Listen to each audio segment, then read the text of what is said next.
We often think of guilt as something that lives only in our minds, an emotion that weighs on our consciousness. But guilt is not confined to thought or morality, it's deeply biological. Every time we replay a mistake or hold ourselves responsible for something painful, our body interprets that emotional experience as a form of threat.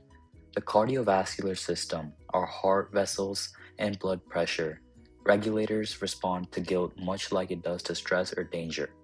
Through a complex neurochemical dialogue between the brain and the heart, guilt can alter how blood flows, how pressure rises, and even how inflammation develops over time. In this lesson, we'll explore how chronic guilt transforms from a moral emotion into a physiological sign that strains the heart, and how forgiveness, both of self and others, reverses that pattern. At the biological core of guilt lies a network of brain regions responsible for emotion, regulation, empathy, and moral reasoning, the limbic system and the prefrontal cortex. When guilt arises, the amygdala, our emotional alarm system, detects that we've violated a personal or social norm. It immediately sends a signal to the hypothalamus, which activates the autonomic nervous system, the same system that drives the fight or flight response. Meanwhile, the prefrontal cortex evaluates this guilt, trying to understand context and responsibility. But when guilt persists, when we ruminate, this loop between the amygdala and prefrontal cortex becomes overactive. That hyperconnection floods the body with stress hormones like cortisol and adrenaline. These hormones raise our heart rate, constrict our blood vessels, and push the cardiovascular system into a sustained state of alert.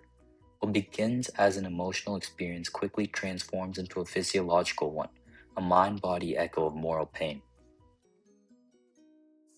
Let's zoom into what happens inside the arteries. Under the influence of guilt-induced stress, blood vessels constrict, heart rate rises, and blood pressure spikes. This is the classic sympathetic activation, the gas pedal of our nervous system, keeping your cardiovascular system ready for danger. Short-term activation isn't harmful, it can even be protective, but when guilt becomes chronic, especially self-directed guilt, the system never truly returns to baseline. Prolonged vasoconstriction or vessel narrowing prevents the arteries from fully relaxing. Over time, this increases shear stress on the inner lining of blood vessels, known as the endothelium. Endothelial cells, which normally help regulate blood flow or clotting, begin to malfunction, a condition called endothelial dysfunction. It's the earliest step toward hypertension, plaque formation, and cardiovascular disease. So the moral discomfort that drives us to do better can, if left unresolved, become a biochemical signal of self-punishment within our circulatory system. Here we see the neurochemical cascade, a chain reaction that begins with guilt and ends in cellular stress. First comes cortisol, secreted by the adrenal glands. Cortisol's job is to mobilize energy during stress, but chronically high levels make blood vessels rigid and prolong vascular tension. Then, adrenal surges. It increases cardiac output, meaning your heart pumps faster and harder to push blood through constricted vessels.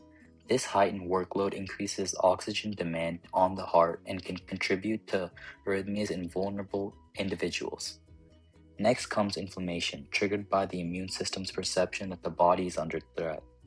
Inflammation releases cytokines like interleukin 6, IL-6, and C-reactive protein CRP, which damage vascular tissue.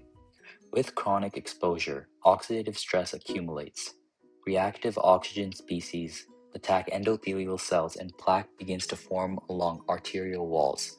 This sequence, cortisol to adrenaline to inflammation to cardiac strain, is how a moral emotion, left unchecked, writes itself into the body's vascular script. The guilt we can't let go of literally lingers in the bloodstream. The immune system doesn't distinguish between emotional and physical threats. Recurrent guilt triggers immune responses identical to those activated during infection or injury. Research shows that people who experience high levels of guilt, shame, or self-criticism have elevated levels of C-reactive protein and interleukin 6, both markers of systemic inflammation. These molecules stimulate white blood cells, particularly macrophages, to infiltrate walls of arteries. Over time, these immune cells accumulate around fatty deposits, forming atherosclerotic plaques. As the arterial lining becomes damaged, the body perceives it as a wound, creating a vicious cycle of repair and re-injury.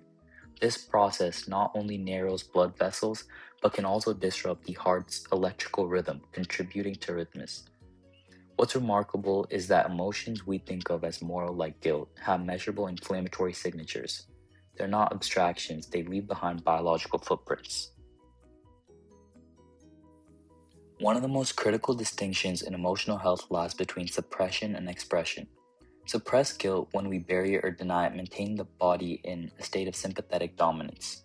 The heart works harder, the vessels stay tense, and cortisol continues to circulate.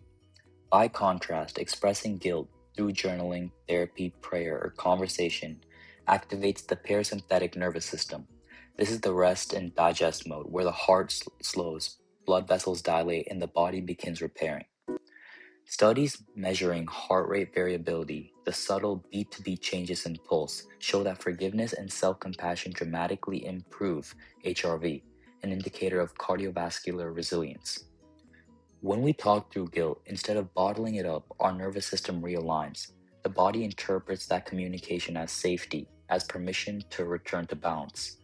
The heart becomes not only a pump, but a listener, responding to whether we are harsh or kind to ourselves. Healing begins with self-forgiveness, not as moral indulgence, but as biological necessity. When we forgive ourselves, cortisol levels drop, blood pressure lowers, and vascular function improves. This is because forgiveness cultivates coherence, a synchronized rhythm between the heart and brain. The heart's electromagnetic rhythm influences brain waves via the vagus nerve, creating measurable harmony in what researchers call heart-brain coupling. In this coherent state, the nervous system enters a feedback loop of stability. Inflammation declines, HRV rises, and emotional regulation strengthens. Over time, this mind-body integration promotes cardiovascular longevity, promoting not just against disease, but against the physiological wear that emotional tension brings. So guilt, while painful, can become a gateway to insight and transformation. When we allow it to evolve into self-awareness and compassion, it shifts from a destructive signal to a restorative one. The heart, once trained by self-condemnation, learns again to be in rhythm with peace. Remember, emotional healing is not just a separate from physical healing. The stories we tell ourselves, the regrets we hold, and forgiveness we grant all echo in our arteries. Your heart listens to every emotion you feel. Let it hear forgiveness.